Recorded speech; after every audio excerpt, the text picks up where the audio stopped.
Serge Venturini, Urgence de l'inaccompli.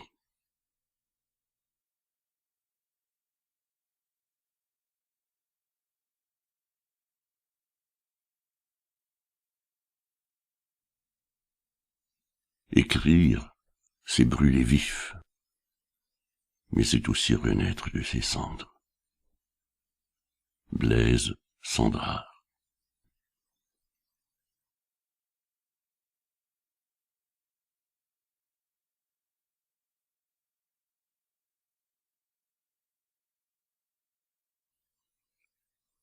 Ce goût de cendre, quand donc nous quittera-t-il? Et cette mélancolie des plus noires, celle des ruines, faut-il toujours des ombres pour voir la lumière? Et puis, il faut convenir qu'il en est ainsi. On voit cela de la sorte et pas autrement. La Restauration gouverne avec ses semblants d'ordre, de paix, de sécurité. Or, si la ruine est inscrite dans les choses humaines, la Renaissance aussi y déploie son souffle. Toujours les tisons couvent dans la cendre brûlante.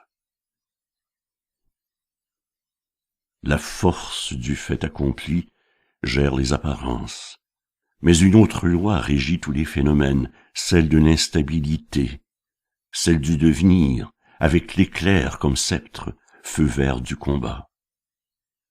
Tantôt la bonasse, l'azur, et les flots déchaînés, nés de la colère, les soulèvements furieux, ce n'est pas leur cynisme qui les arrêtera.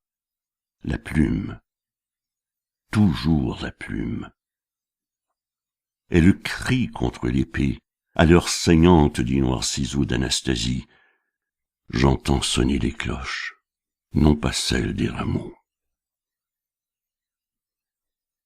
Vois, l'inattendu brille d'incroyables merveilles.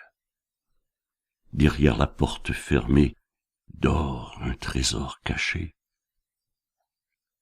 Tant d'hommes en un pays, si rare est la merveille. Si peu sont ceux qui fondent la nation éminente, et sur les doigts d'une seule main se comptent les prodiges. Des siècles d'hommes sont nécessaires pour l'homme unique. Son envergure d'esprit se mesure à ses traces.